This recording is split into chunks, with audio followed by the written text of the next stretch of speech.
Kia ora, welcome to the Guerin Report. Thanks for taking time out of your Monday night to join us. Have you recovered yet? It was a massive weekend of racing, wasn't it? We had, of course, the Everest. We're going to move that story forward for you over the next few minutes and tell you where the Kiwis are going after their Bella bashing at Randwick. It wasn't all bad news, though, for New Zealand, because later on, we won the King Charles with, you wouldn't believe it, would you? Mickey G, the horse's big brother, Cowwolf, getting the job done, his second Group 1 in 2 weeks. We'll find out what that means. And later, we talk to the greatest, Chris Waller, here for the first part of a two-part interview with the great man, talking all things Waller and what goes on in his mind as he plans these great campaigns for his horses. One of those horses was Joliestar. That wasn't her race in the Everest out of Randwick on Saturday. She got too far back.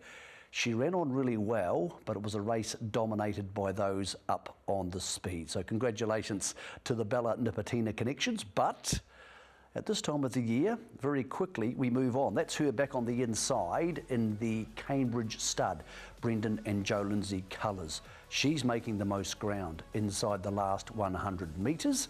But quite simply, you would suggest 1200 at this level might be just a little bit pointy for her. They won't have to wait long for redemption though. Brendan Lindsay from Cambridge Stud confirming to the Guerin Report that she is heading now to the Golden Eagle. That's November the 2nd at Rose Hill, 1500 metres. May well suit better. She is definitely going, and Kieran McAvoy will ride. So Kieran will ride because James McDonald will be in Melbourne for the start of Cup Week down there at Flemington. So yes to Joliestar. It's not a daunting field below her. She's beaten many of those or has the betterment of them. The top two, though, could be tricky. It's a very strong top end to the Golden Eagle, but Joliestar to head there next. Our other New Zealand rep out of the Everest, I Wish I Win. Clearly, he was not at his best on Saturday. We all know that. Peter Moody reporting to us today. He is back home, slight jarring in one knee. That wouldn't have been the reason for the performance. He's had an off day, and he and Mark Chittick from Waikato Stud have decided that I Wish I Win goes to the paddock. If they are happy with him on the other side of Christmas, he will come back for an autumn campaign. It genuinely was a turn the page performance for I Wish I Win. Disappointing, but of course a horse with nothing left to prove. Let's hope they can shake the tree there one more time to see what he's capable of heading through to the autumn. As mentioned, no success in the Everest for New Zealand, but just 2 races later, the King Charles, worth $5 million, went to Cowwolf, the horse bred at Cambridge Stud, sold through the ready-to-runs for $170,000 by Sam Beatson from Riversley Park. Here he is in the green and yellow, storming down the outside to do something not many horses do. He's beating Pride of Jenny. She'd had a rugged time in front, but he still has gone straight past her, and he is now very clearly one of the best horses in Australasia, which is great for us. We are so lucky. We asked Brendan and Joe and the team, Scott Calder at Cambridge, if we could follow a horse through the early part of its life. About 2 months ago, they chose a horse who, as you now know, unfortunately for him, is called Mickey G, but he is the half-brother by sort of state to that wonderful horse. We're heading to Cambridge Stud tomorrow to meet him for the first time and to talk to Brendan Lindsay about whether things change once you have a foal on the ground whose big brother is doing that. Well, one man who always has a winning weekend is Chris Waller. He is the most successful trainer in the history of New Zealand racing. He has done more than any person who's left our shores to train horses, even in the equestrian field, even the greats like Sir Mark Todd. Waller sits at the top of the tree. Over the next 2 weeks, we sit down with him to talk about his philosophies, to talk about the big machine. We started for the first of our interviews by asking him how many people are involved in Chris Waller racing on a normal day. Well, firstly, it's great to have you at CW Racing today here at Rose Hill. We have a lot of people drifting in owners of horses, inspecting horses, vets, farriers, not to mention our own staff. We'd have about 60 staff just with the horses alone, not counting office staff. So yeah, it's a hive of activity, personalities drifting in and out, and all in a day's morning at the stables. It's a pretty busy time of the year. How many horses and people would you have floating around your New South Wales business on a morning like this morning? Oh, probably a normal morning, sort of be 60 staff, then office staff, and then you've got vets floating in, and farriers, physios, owners all drift in and out. So yeah, probably all of 100 people would come through the gate. What about horses? How many horses would there? Between the three states, obviously this being the biggest base, how many horses would you have working on the books this week? We'll have 240 every day. Yeah, so there'll be 140 at Rosehill. We've got 20 at Warwick Farm, and then Flemington fluctuates a little bit, and Gold Coast is 40. So that's constant, 365 days of the year. That raises the obvious question: how do you or Charlie or whoever else is in the machine keep tabs on who's doing what? We use a very basic spreadsheet with all the horses' names, how long they've been in work, what the work they've done over the past 7 days, what food they eat, what their veterinary requirements are, where they're entered to race, what jockeys booked to ride them. Sounds like a big spreadsheet. Yeah, it's a big spreadsheet. It's a lot of gigabytes, but it works well for us. And I go through each horse 2 or 3 times a day, so I set their work. All of them? Yeah, adjust their work, set out the worksheets, and then they get passed on. Rosehill, Charlie will do a second look in Rosehill, and the other stables, so Melbourne, the lady in charge down there will go through it and make some minor adjustments, discuss it the day before, and likewise Gold Coast. The season just finished. Your stable won over $50 million. If you've ever said that out loud, does it seem kind of unbelievable, considering where you've come from to what is an enormously large number? Yeah, we don't look at it. Don't look at the amount. I get a little bit embarrassed when they do the articles towards the end of the season. It's not something we really put a lot of emphasis on, even winning. It might sound a bit strange, but our job is to get the best out of each horse, whatever the horse is, whether it's a Group 1 horse or whether it's a midweek city class horse. And likewise, move the horses on that aren't up to that level pretty quickly, so that the owners aren't paying city training fees. They can go. The beauty of Australia is you can go to other centres or jurisdictions, countries, country trained horses, etc. So, yeah, my job is to get the best out of that horse. And obviously, there's some big prize money races around the world, Australia, New Zealand. It's good to see New Zealand's getting some better prize money because it adds up. Even participation is a big thing. So running 8th on a Saturday in Sydney will get the owners $3,500. So it's all about getting the best for each horse, and subsequently it rolls into a big amount. I don't check my bank account. I'm not driven by money. We're driven by winning races, Group 1 races, and repeat business. We need repeat business. You mentioned New Zealand and things turning around there with the Entain money coming in. How did you feel over much of the last 15 years, watching a place you love and a place that got you into racing struggling while Sydney was going ahead so much?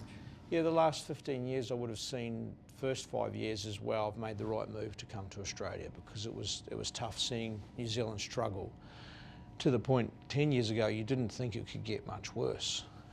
You could see everybody was doing their best to keep it going well, keep it surviving, trying to incentivise here and there. And there was a few peaks and troughs through that time. It was great when the Derby went up to big money. The big weight for age race at Hawke's Bay there for a while was worth big money. And you could just see how it created more horses being retained in New Zealand. Better horses were then coming over here to the carnivals for the autumn carnival or to the Caulfield and Melbourne Cups, but once those races ran down, I think the quality ran down pretty quickly as well. So I'm proud of New Zealand. I want New Zealand to do well. It's important for us here in Australia. I think we complement each other really well. So it was sad. And you could just see a few little things that were easy fixes, in my opinion, but we've all got opinions. And until everybody's got the same opinion, it was never going to work. So it's good to see that most people are on the same page now. And I think it's the start of what will become big. It'll become a big thing, New Zealand racing, and it doesn't take much. It's just momentum, and it flows on all throughout the industry. You mentioned complementing each other. Are you talking breeding-wise? For example, you, in this country, breed great 2-year-olds and great sprinters, and New Zealand is to fill that 1,600 3-year-old to 2,400 sort of void. Is that what you're talking about? Yeah, it is. The green grass in New Zealand's got a little bit of magic to it still, and it seems to be able to rear the right horses for 3-year-old middle distance races, and they obviously train on to be the next cup horses, weight for age horses, and it's clear to see that New Zealand bats well above its weight in terms of what they have to breed, what they have to start with. So just good clean living, good management, and patience is a big key to New Zealand, and they'll never lose that. You've won major races all over the world, but you haven't won a major race back home. Now there is a day like Champions Day. Does that entice you to have a crack at that, or does it fall at a really tricky time with the carnival here being up and running? Yeah, we're still learning about the changes and the new races, but we're looking to find out more.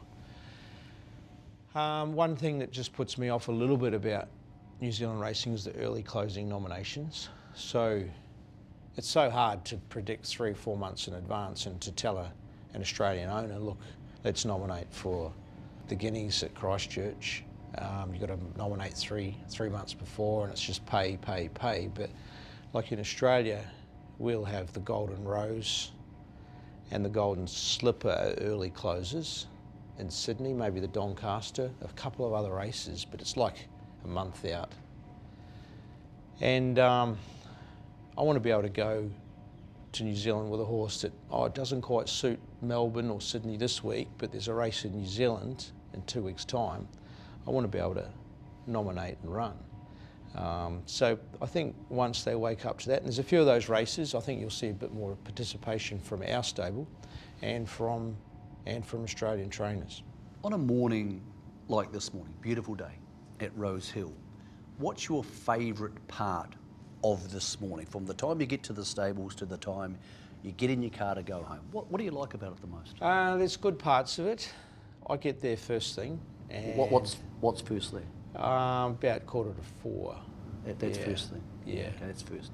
So, and I want to say good morning to the staff that are arriving there early. Do you know them all? Yep, know all their names. Yep. It's very Aidan O'Brien of you. Yeah, it is. It is. And just look them in the eye, say good morning, and I think they appreciate you being there, appreciate you being part of the team. I'd look at the horses Monday and a Thursday, stand them up in their stable and look at them. I love that. I do a walk around at the end of the morning when the staff are finished every morning, and yeah, you get to see a few horses, talk to a few people. Track work's intense. Tuesday's not my favourite day because there's so much going on, but having it completed is always a relief to know everything got home safely. There's always a few surprises, a few disappointments. And I look forward to my race days. I still enjoy racing, whether it be midweeks in Sydney, which is city racing. It's always a good standard. It's some up-and-coming young horses without the pressure of the big races.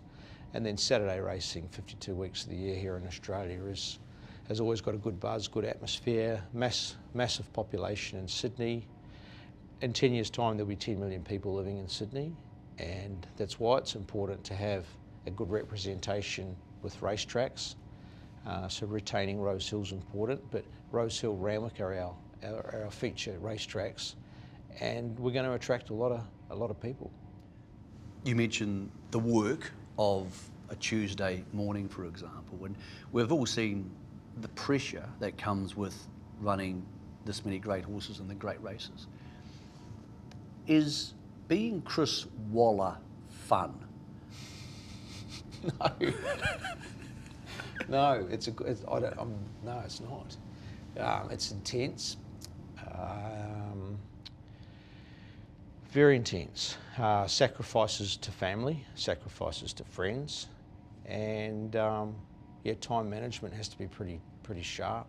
And you wouldn't say you're rushing things, but you brush over a few things of normal life that you could pay a bit more attention to. So, not many people would know that. Getting up in the morning working with horses is fantastic. That's great. I don't ever get sick of getting out of bed. I bounce out of bed each morning, but as long as we're well prepared. So being well prepared helps my day. And if I'm well prepared, yeah, someone might like to live in my shoes for a few days, but they might get sick of it pretty quick. You now have a $10 million yearling who's become a 2-year-old in the barn, the first daughter of Winx. Does she get treated any differently from the least expensive yearling? Because people would think she would be, but of course you can't really wrap her in cotton wool, Chris. Been asked the question a few times, and the question straight away is, firstly, the pressure. Is there pressure involved? And there's not. Why? Because Winx just took it to a whole different level. She was basically all black territory where you're trying to win 3-4 World Cups in a row. She literally broke us. I was an emotional wreck when she retired or towards the end of her career, and I'd get so emotional talking about it. I can talk about it now because it's just a repetitive discussion. People still want to know about Winx. So in terms of training her foal, well, we'll never be put under that same pressure that she had. The owners, the Capitas family, they're the Ingham family. They've Debbie's Bob Ingham's daughter, and I was lucky enough to train for Mr. Ingham, and they never changed. Good days, bad days, they're the same people, and that gives you confidence as well. You know who you're dealing with, and whether that filly wins a race or not, they'll still have the same respect for racing that they've always had. So that makes it a bit easier. So when she's in the barn, well, yeah, we know who she is, but that wouldn't be much different to a $2 million or $1 million or even a $500,000 horse, because they still need to do the same work. They need to work on the same tracks. They need to be ridden by the same riders. There's no favouritism. Probably a little bit of extra care. She'll be in a barn where all the Group 1 horses are. So we've got blocks of 20. Every 20 horses has a 4-person. As it works out at the moment, our Group 1 barn has the same 4-person that used to look after Winx. So she'll live in that barn, and that barn's got several other Group 1 winning mares, fillies, and we have the same with the colts.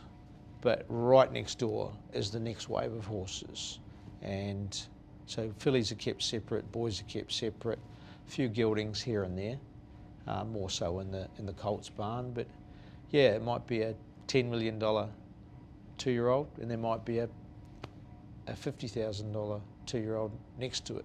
That's how it works. You mentioned, I wasn't going to ask you too much about Winx, you've spoken about it so much over the last 5 years, but you mentioned the pressure. The pressure around Winx, is that because you don't want to let the horse down, or you don't want to let the enormous public army down who are following her? Why is the pressure different with the Winx than it is with the Very Elegant? Just a whole different level of intensity, and you don't want to let anybody down. First of all, I guess the public, but you also don't want to let the horse down either. Like, is one run too many? Do you need to be retiring now? They were probably the ongoing questions I was asking myself, and it went on for probably 18 months. So I think she retired as a 7-year-old.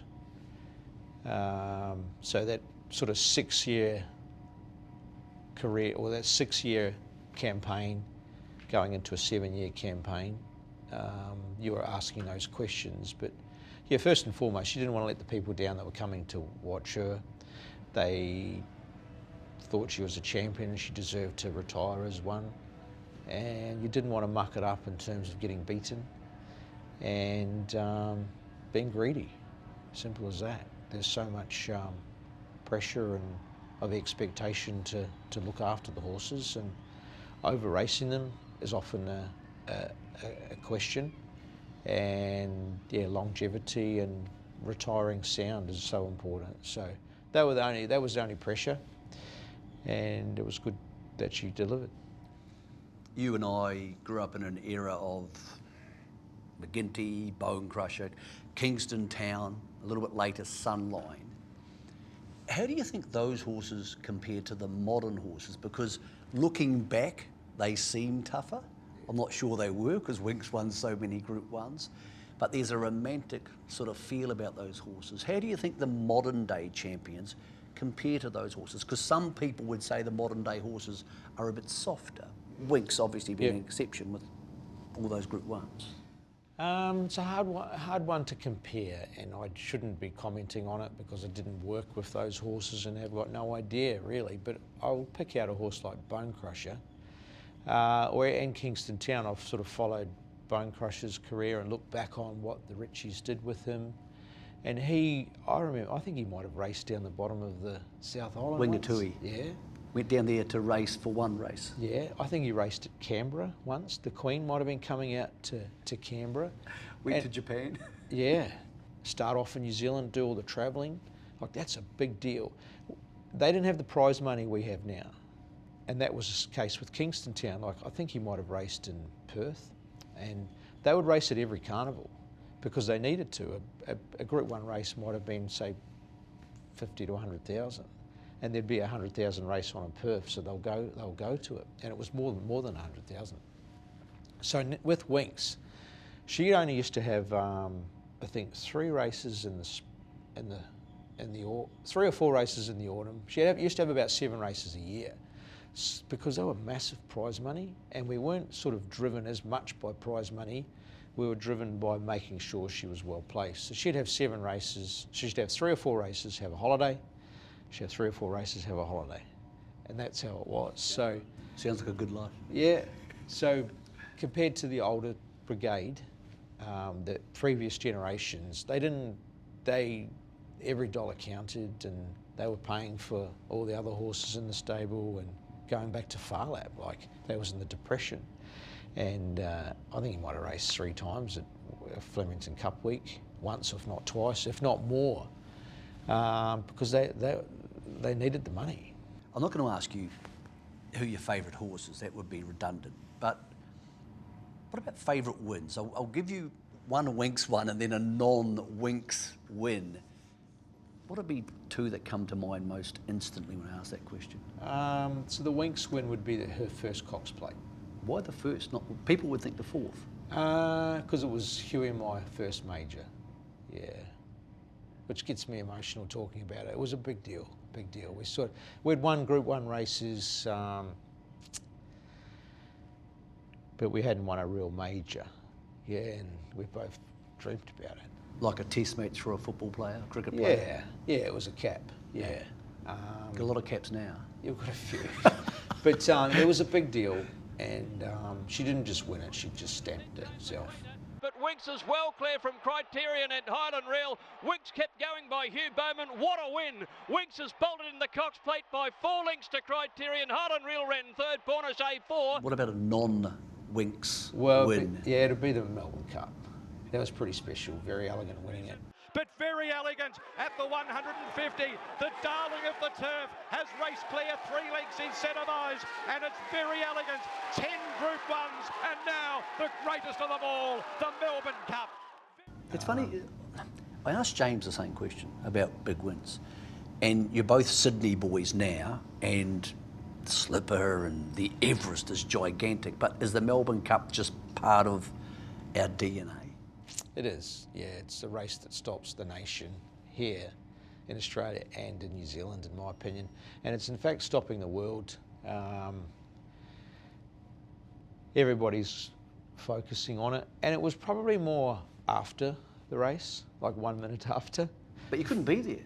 No, I could. It was COVID, and that morning they said if you got a private charter flight, so your own jet, you could go down. And we thought about it, but it just didn't sit well with me, and just sat at home with Steph and the kids and watched it on the couch. But yeah, it was a great interview afterwards. You were on Blinder, and Steph just cruises past after you won a Melbourne Cup. It was it was a really nice insight into how even at the top, horse trainers are fathers and husbands, and it's the other part of your life. Pretty special, yeah, to watch it with your family. Not many trainers will be able to do that. So sat back in your shorts watching it on the couch.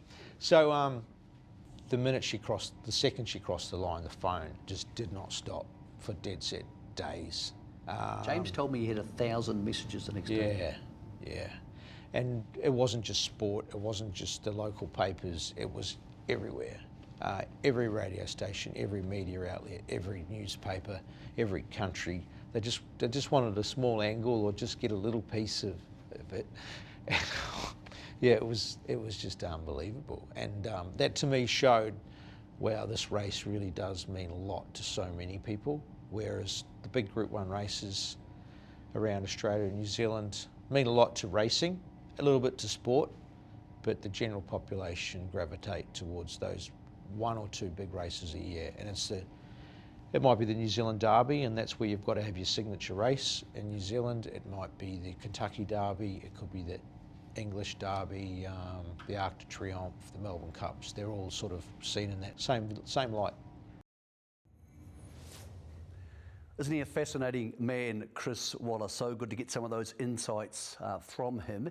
Next week on the show, we ask him who are the best jockeys he's ever seen, and you will be stunned by who doesn't make the top 3.